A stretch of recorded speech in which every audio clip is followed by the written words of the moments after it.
My name is SooSang Park, and I'm the lead pastor of a new church called Revive. We're in Silicon Valley, and I want to share with you about a intentional disciple making movement that we are committed to. It's called Life on Life Missional Discipleship. We didn't start this; it was started out of a church in Greater Atlanta, and we've been so blessed to receive this and implement this in our church. And we are just completing year 3, and I want to share with you about there's so many multiple blessings and benefits, but I want to share with you about one that has been so tremendously great for our church.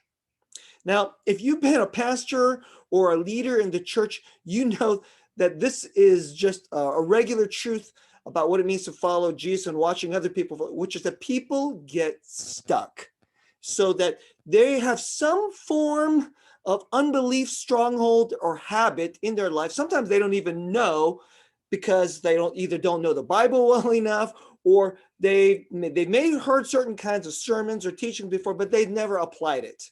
They've never had applied it into their life. So they may be a long-time Christian, or whether they've been a short-time Christian, but they have just gotten into a rut, and somewhere in their life, there's an unbelief stronghold that's kind of messing up their life, and they lack joy.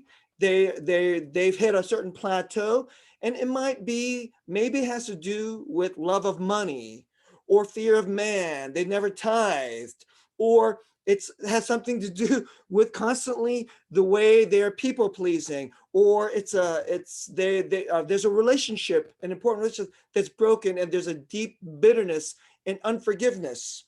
Or maybe there's a pattern inside their marriage that's kind of like messing up their marriage, or they've made the children at the center of their life, and the way that they're driving themselves kind of crazy, exhausted with the way they do work and parenting, and instead of allowing Jesus and obedience to be at the way they seek parenting, and the gospel and grace to be at the center. So all these kinds of, it's lack of wisdom, it's lack of biblical application, and people just get broken and stuck.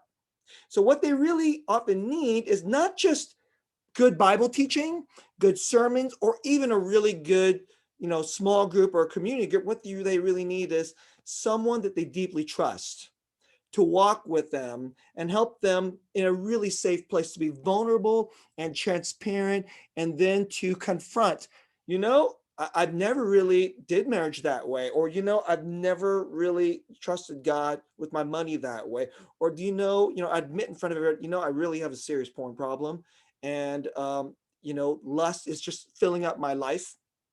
And so you all know that people have one or often more or a lot of these problems. And as a pastor, as I walked, I've been a pastor, I sometimes they tell me directly, this is my problem. And I wish I could walk with, them and help them have victory in their life. But what we've seen is that what we've done is that in Life on Life missions, that we've taken some of our best folks to be committed to walk this way with people by grace and patience and deep love, to walk with them to have victories, and so they can really grow. And so what's happened inside of our church is we're doing for a few what we wish we could do for a many. And I know sometimes as a leader, you're like, how can you just take time? There's all these different issues in your church. You're a leader of so many different things. And how can you take time to really do for a few? There's so many for a few, what you wish you could do for many. And this is it.